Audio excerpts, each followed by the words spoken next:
Secretary Hegseth, if you listen to my comments, you would have heard me say how amazing our warfighters are. I heard failure. And the word heard, I heard exactly what you said. I will tell you how I use the word failure, because I use the word failure to their leaders. You, sir, are the failure, not the men and women who are on that front line. You don't have a strategy. You don't have a long-term plan to actually win this war. Win the war.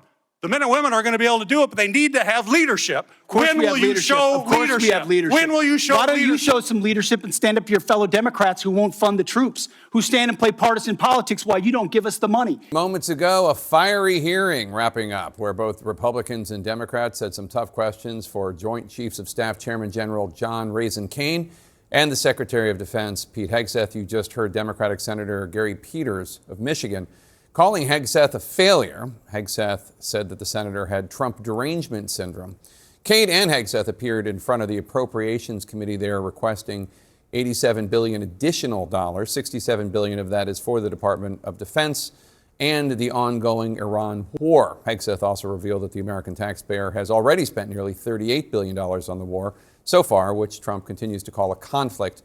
Earlier today, Trump also reiterated his plans to destroy Iran's Pickaxe Mountain. That's an underground facility south of Tehran, and where Israeli intelligence, we're told, believes Iran has moved part of its nuclear stockpile. Take a listen to Louisiana Republican Senator John Kennedy earlier today. Now, what happens if we come home and end the blockade to the world? Sir, Iran has the potential to continue to be a threat. We need some hard answers and some straight talk.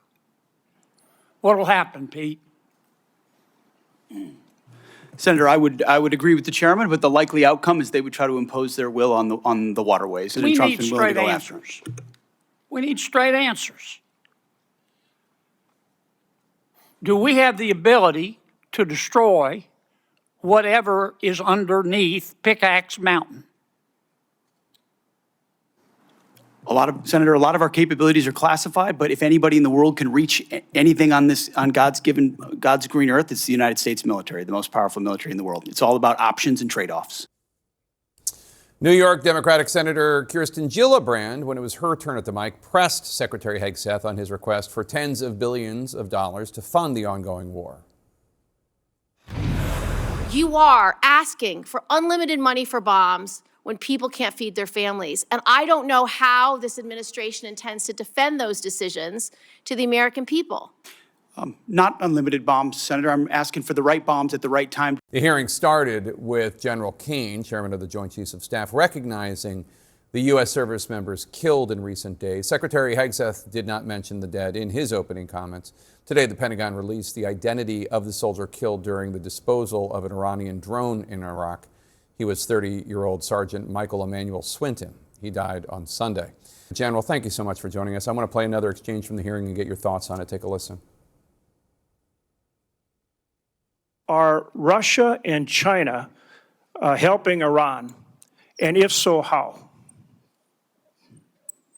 Well, Senator, as the chairman alluded to, there's definitely adversary alignment, attempts to do so, and there are many ways that we deter that, some of which are, and the depth and extent of it ought to remain classified, and it should, but there are ways in which both of those countries are limiting at different levels, enabling some of the things Iran is doing, yes.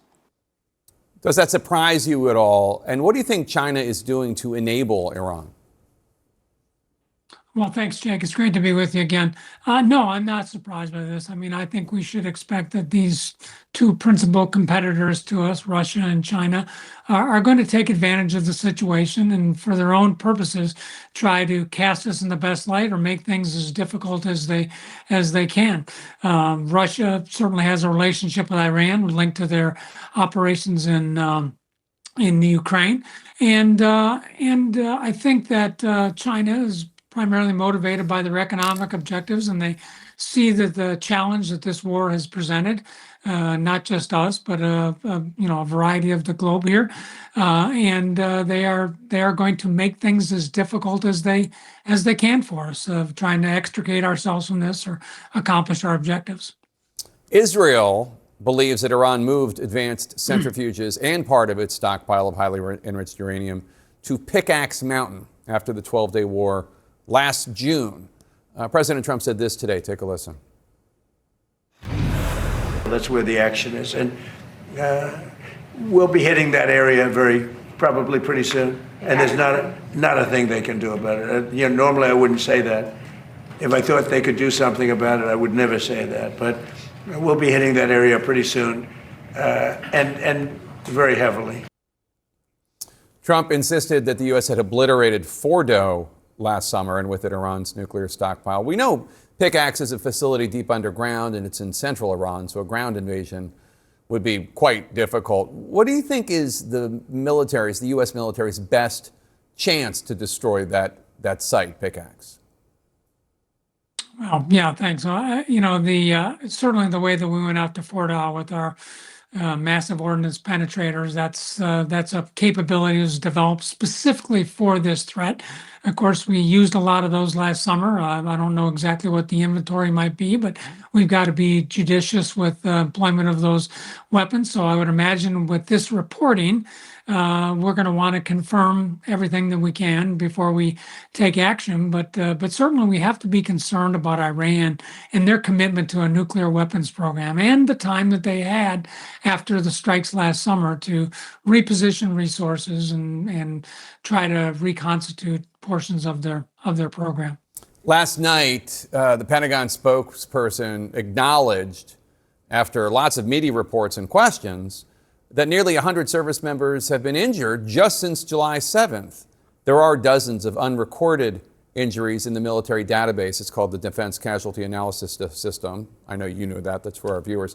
Some are questioning why it seems the Pentagon is slow-rolling this reporting, slow-rolling acknowledging the WIA, those who are wounded in action. What do you think? Do you find it odd at all?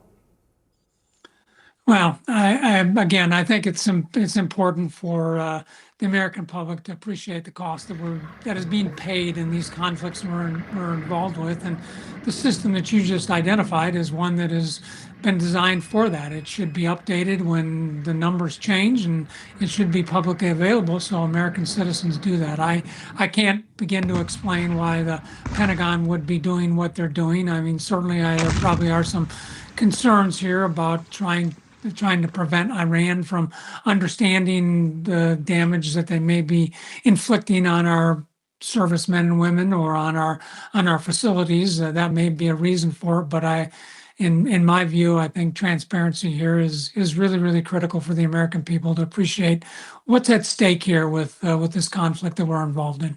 Former CENTCOM Commander General Joseph Votel, always good to have you, sir. Thank you so much, and as always, thank you so much for your service to this country. Jay.